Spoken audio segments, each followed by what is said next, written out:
What's up, humans, and welcome to a new Psicoactivo. Happy Friday, everybody. Second video of the day.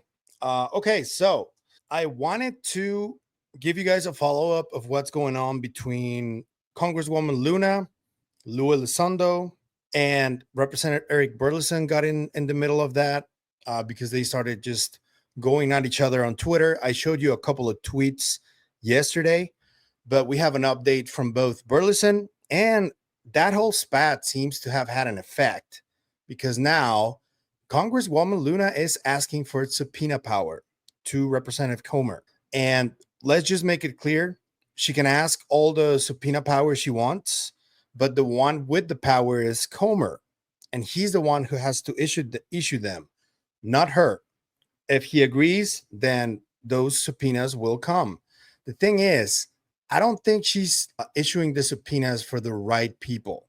I think that's a terrible mistake because even though, and my previous video proves it, I think that the people within the control disclosure narrative have their own plan for this. They have their own way in which they want for this to roll out. And I don't think it's okay. I don't think it's going to happen that way. I don't think it should happen that way. They're still within the side of the good guys, you could say. So issuing subpoenas for people who are not hostile and would testify, two of them already did, is not a great idea. I think you should issue subpoenas for other people who wouldn't testify at all. So who could this be? Let's go first through Representative Eric Burleson's tweet, who responded to Congresswoman Luna and Lou Elizondo going at it on X. And his response was pretty spot on. And it seemed like the adult finally entered the room. So here's Burleson. You're both patriots who are passionate about serving your country. I take the blame for this because the problem we are facing is that we were trying to align the stars and have everyone be in the SCIF briefing at the same time, which is clearly much more difficult than I thought, especially considering that it is on their, meaning whistleblowers, dime, and many of them legitimately have service-related health issues to varying degrees.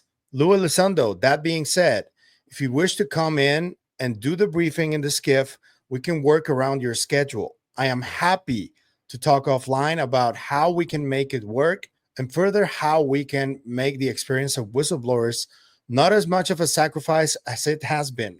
So he's basically taking the blame for everything, trying to diffuse the situation, but I don't think that worked because of this from Luna. She said, I just talked to Comer regarding issuing subpoenas for certain individuals that developed SCIF flu or had other things come up when we asked them to come in to divulge information to Congress. What I love about this job is flushing out the truth tellers from those that are trying to sell books and potentially being disingenuous in an effort to undermine our investigations. See you in the SCIF. So that's a threat directly, and throwing shade at Lou for his book. This is not looking good, folks. It's only getting worse. The thing is, Luna, I get that you want to issue subpoenas. I don't know what your true intentions are, really. I don't know if you're being true. You're a politician, and Lou has made a lot of mistakes as well. So it's really hard to trust anybody in this spat. The only sane voice in this has been Burleson so far, and that is surprising all in itself. But I have a few suggestions for you guys, just in case you're interested, because if you want to issue subpoenas, I would say you first go to the ones that maybe David Grusch already knows who they are, the hostile witnesses. So let's take a look at this real quick, which is from the historic UFO hearing back in 2023. Intelligent extraterrestrials. Something I can't discuss in public setting. Okay, I can't ask when you think this occurred. If you believe we have crashed craft, stated earlier, do we have the bodies of the pilots who piloted this craft? As I've stated publicly already in my News Nation interview, biologics came with some of these recoveries, yeah. Were they, I guess, human or non-human biologics? Non-human, and that was the assessment of people with direct knowledge on the program I talked to that are currently still on the program. And was this documentary evidence, this video, photos, eyewitness? Like, how would that be determined? The specific documentation I would have to talk to you in a SCIF about. Gotcha. Okay.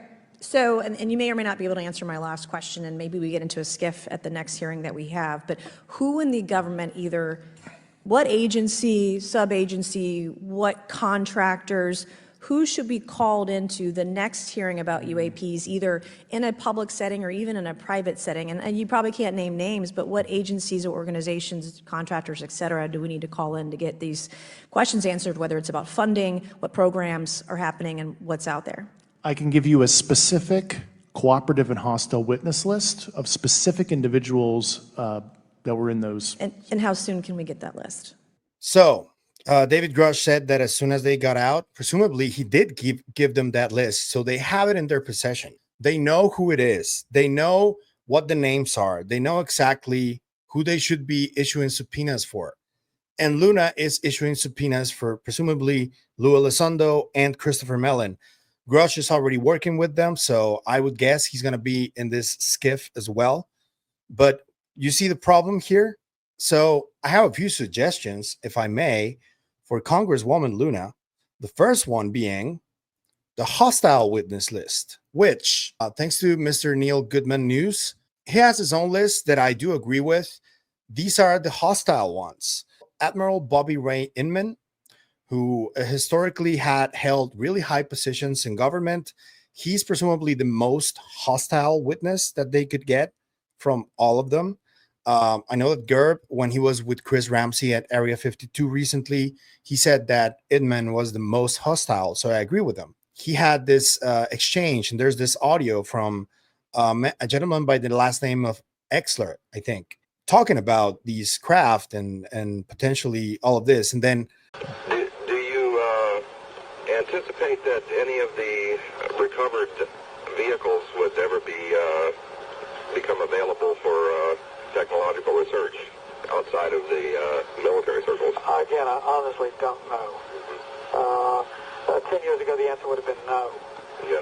Whether as time has evolved, they're beginning to become more open on it, is a possibility. A short time later, Bob Exler received this call. Mr. Exler, this is Tom King in Admiral Inman's office. Yes, you would be breaching confidence and or violation of the secrecy laws in discussing his involvement in any matter. Ray Inman was on Project Unity a few years ago, and he said that he had already debunked everything, that there was nothing anomalous, everything was prosaic. So that's the first one. And then Admiral Thomas R. Wilson from the famous Wilson-Davis memo, he would be another hostile witness.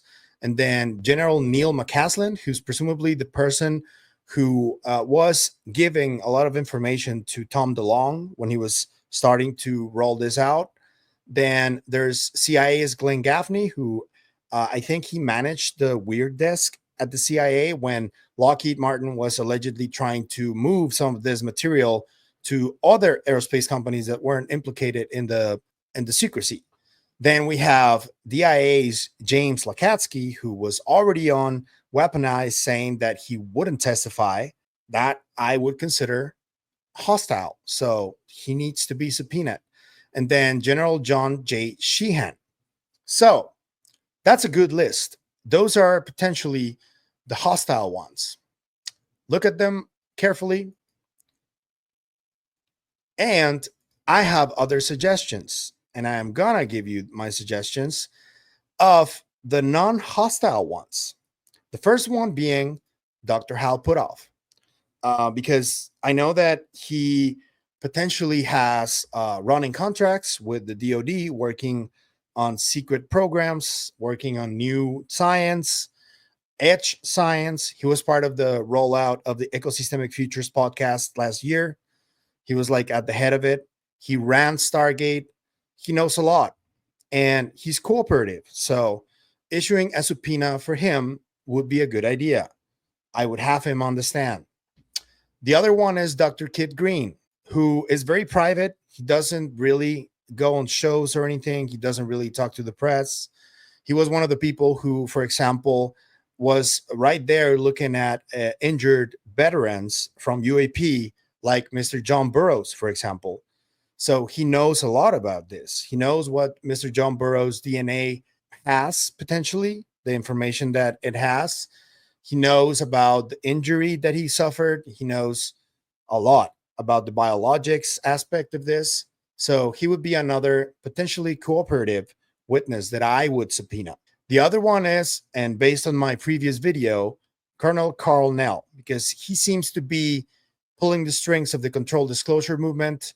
He seems to have information that he's not sharing with the people. He, according to the information that I got, he was one of the people briefing staffers and maybe even Congress people about this alleged event in unclassified settings. So I would put him on that list. Maybe he would be semi-hostile because maybe he wouldn't want to talk about this, but I would still consider him a cooperative witness because he's been doing rounds. He's been trying to get this out.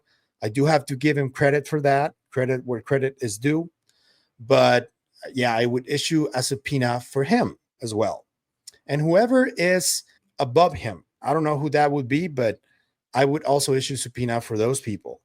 And the last might be a bit of a curveball, but I think that this person has his hands everywhere in this. And I think that he needs to stand in front of Congress and talk about what he knows. And if you guys hadn't guessed it by now, I'm talking about Tim Taylor, who is a very mysterious figure in ufology. Everybody wants to talk to him. Everybody wants him to say what he has, to give the information that he has. There are photographs of him walking alongside President Barack Obama, for example. He has briefed President Barack Obama about UFOs, and you've heard President Barack Obama talking about UFOs. So presumably, and we can guess that he's the one who briefed Obama about this, and he's the one who made Obama realize that UFOs are real, presumably. So I would issue a subpoena to him as well. I don't know what you guys think about this list. Let me know what you think in the comments. What do you think about now, presumably getting a little bit more traction on this?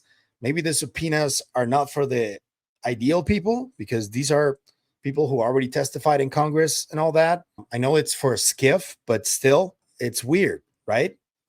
Who would you add to this list of hostile and cooperative witnesses? Let me know in the comments. If you like the content you see, I'm going to ask you to like, share, comment, subscribe, and hit the bell icon. That's all you need to do in order to help us, and it is what helps us the most. So thank you. But if you want to support us in other ways, there's a few links down there you can choose from. You can become a member on YouTube, or you can support us through KGRA. Anything you choose to do is always very, very appreciated. So thank you. And that's it for me today on this video, but I'll see you guys in the next one. Remember, stay curious and inquisitive like Representative Eric Burleson. Always. Bye.